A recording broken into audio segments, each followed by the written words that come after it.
আসসালামু আলাইকুম এভরিওয়ান, সবাই কেমন আছেন? আজকে আমি একটি মজাদার লাল শাক ভাজি করব। দেখা যাক কিভাবে করব। আজকে আমি এই লাল শাক ভাজি করব। আর এই লাল শাকটা কিন্তু অনেক মজা, স্বাস্থ্যের জন্য কিন্তু অনেক ভালো। এই শাকটাকে আমি ধুয়ে ছোট ছোট করে কেটে নিয়েছি শাক ভাজি করার জন্য।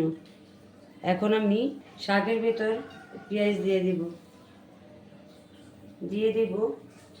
3-4টা কাঁচামরিচ। আপনারা যেরকম ঝাল পছন্দ করেন সেরকম ঝাল দিবেন। আর দিয়ে দিব স্বাদ মতো লবণ। এখন আমি শাকটাকে চুলায় বসিয়ে দিব। এখন আমি শাকটাকে 4 থেকে 5 মিনিট ভাপ দিয়ে রান্না করব। আর একটা ঢাকনা দিয়ে ঢেকে দিলাম। এখন আমি ঢাকনাটা উঠিয়ে দিব। শাকটাকে আমি ভালোভাবে নেড়ে চেড়ে দিচ্ছি। এখন আমি আবার ঢাকনা দিয়ে ঢেকে দেব যতক্ষণ পর্যন্ত পানিটা না শুকিয়ে যাবে। দেখো আমি আবার নেড়ে চেড়ে দিচ্ছি। আর শাকটা আমার প্রায় হয়ে যাচ্ছে। এখন আমি পানিটাকে ভালোভাবে শুকিয়ে নিচ্ছি। এখন পানিটা শুকানোর পর্যন্ত অপেক্ষা করো।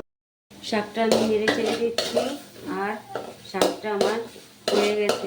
এখন আমি চুলা থেকে নামিয়ে ফেলবো। এখন আমি শাকটাকে বাগার দিব। তার জন্য চুলায় একটি প্যান বসিয়ে দিয়েছি। আর দিয়ে দিব পরিমাণ মতো তেল।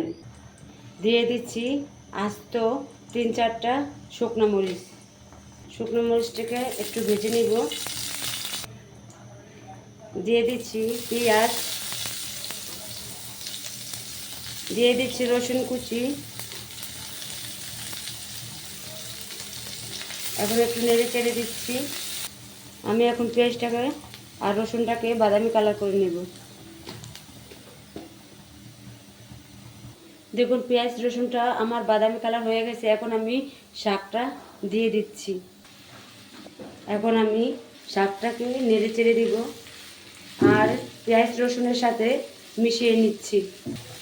এই লাল শাক ভাজিটা কিন্তু অনেক টেস্টি আর অনেক মজা।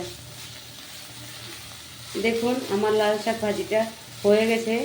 এখন আমি চুলাটা বন্ধ করে দিব আর চুলা থেকে নামিয়ে ফেলব। দেখুন তৈরি হয়ে গেল আমার মজাদার লাল শাক ভাজি। আর এই ভাজিটা বিশ্বাস করবেন না, এতটাই মজা।